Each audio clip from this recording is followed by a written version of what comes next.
കഴിഞ്ഞ ദിവസം നമ്മൾ പുതിയ വാൾപേപ്പർ വാങ്ങിച്ചത് കാണിച്ചില്ലേ? ഇന്ന് നമ്മളത് ടേബിളിൽ ഒട്ടിക്കാൻ പോകും. ടേബിളിൽ ഒരു വൈറ്റ് ക്ലോത്ത് വിരിച്ചിട്ടാണ് ഇത്രയും ദിവസം വീഡിയോ ഒക്കെ എടുത്തുകൊണ്ടിരുന്നത്. അത് അഴുക്കായി പെട്ടെന്ന്. അപ്പോൾ വാൾപേപ്പർ കിട്ടിയ സ്ഥിതിക്ക് നമുക്കിത് മാറ്റിയിട്ട് അത് ഒട്ടിക്കാം. വാൾപേപ്പർ 2 റോൾ വാങ്ങിയതിൽ ഒരെണ്ണം നല്ല ചുളിവായിരുന്നു. അപ്പോൾ ആദ്യം നമുക്ക് ചുളിവ് കുറവുള്ള റോൾ എടുത്ത് നോക്കാം. അപ്പോൾ ഇതാണ് രണ്ടാമത്തെ റോള്. ഇതിൽ വലിയ ചുളിവൊന്നുമില്ല. അതുകൊണ്ട് ആദ്യം ഒട്ടിക്കാൻ ഇത് തന്നെ എടുക്കാം. ഇത് തികയാതെ വന്നാൽ മാത്രം നമുക്ക് മറ്റേതിൽ നിന്ന് ചുളിവില്ലാത്ത ഭാഗം കട്ട് ചെയ്തെടുക്കാം.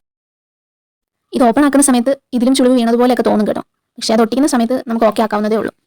ഇടയിൽ എയർ ബബിൾസ് കാരണമായിരിക്കും ഇങ്ങനെയൊക്കെ വരുന്നത്. അത് ഒട്ടിക്കുന്ന സമയത്ത് നന്നായിട്ട് പ്രസ് ചെയ്ത് ഒട്ടിച്ചാൽ മതി. ആദ്യം തന്നെ നമ്മൾ ഇരിക്കുന്ന ഭാഗത്ത്, വീഡിയോയിൽ അധികം കാണാൻ സാധ്യതയുള്ള ഭാഗത്ത് ഒട്ടിച്ചു തുടങ്ങാം. ബാക്കി കോർണർ പോർഷനിലൊക്കെ ചുളിവുള്ളത് വന്നാലും സാരമില്ല. ഒരു റോള് ഇതാ ഇവിടെ വരെ ഉണ്ടാവും. ബാക്കി കുറച്ച് പോർഷനേ ഉള്ളൂ. അതിനുവേണ്ടി നമുക്ക് രണ്ടാമത്തെ റോൾ എടുക്കാം. അങ്ങനെ നമ്മുടെ ഡെസ്ക് മേക്ക് ഓവർ ഇവിടെ തുടങ്ങാം കേട്ടോ.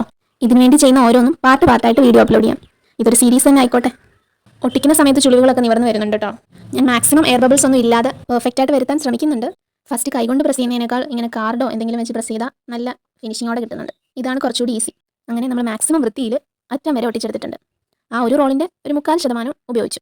ഇനി ഇതാ ഇത്രയും പോർഷനും കൂടിയാണ് ബാക്കിയുള്ളത്. ഇതിൻ്റെ തന്നെ ബാക്കി വന്ന പോർഷൻ ഉപയോഗിക്കാമെന്ന് വെച്ചാൽ ഇതാ ഇത്രയേ ബാക്കി വന്നുള്ളൂ. 2 പീസൊക്കെ ആക്കേണ്ടി വരും. അപ്പോൾ നമുക്ക് അടുത്ത റോൾ എടുക്കാം. ഇത് നല്ല ചുളിവുള്ളതായതുകൊണ്ട് നമുക്ക് മാക്സിമം ചുളിവില്ലാത്ത ഭാഗം നോക്കി കട്ട് ചെയ്തെടുക്കാം. ഇതാ ഒരറ്റത്ത് അധികം ചുളിവില്ലാത്തൊരു ഭാഗം കണ്ടെത്തി. ഇനി ഇത്രയും പോർഷനും കൂടിയല്ലേ ഉള്ളൂ ടേബിളിൻ്റെ.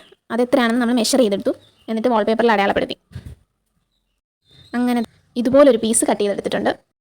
ഇത് കറക്റ്റ് അളവായിരിക്കും. അപ്പോൾ ഞാൻ ഇതും കൂടി ഒട്ടിച്ചിട്ട് കാണിച്ചു തരാം. ഇതാണ് ഫൈനൽ ലുക്ക്. നമ്മൾ ആഗ്രഹിച്ചത് പ്യുവർ വൈറ്റ് വാൾപേപ്പർ ആയിരുന്നെങ്കിലും ഇതും കൊള്ളാം. ഫൈനൽ ലുക്ക് എനിക്ക് ഒരുപാട് ഇഷ്ടമായി. നിങ്ങൾക്കോ?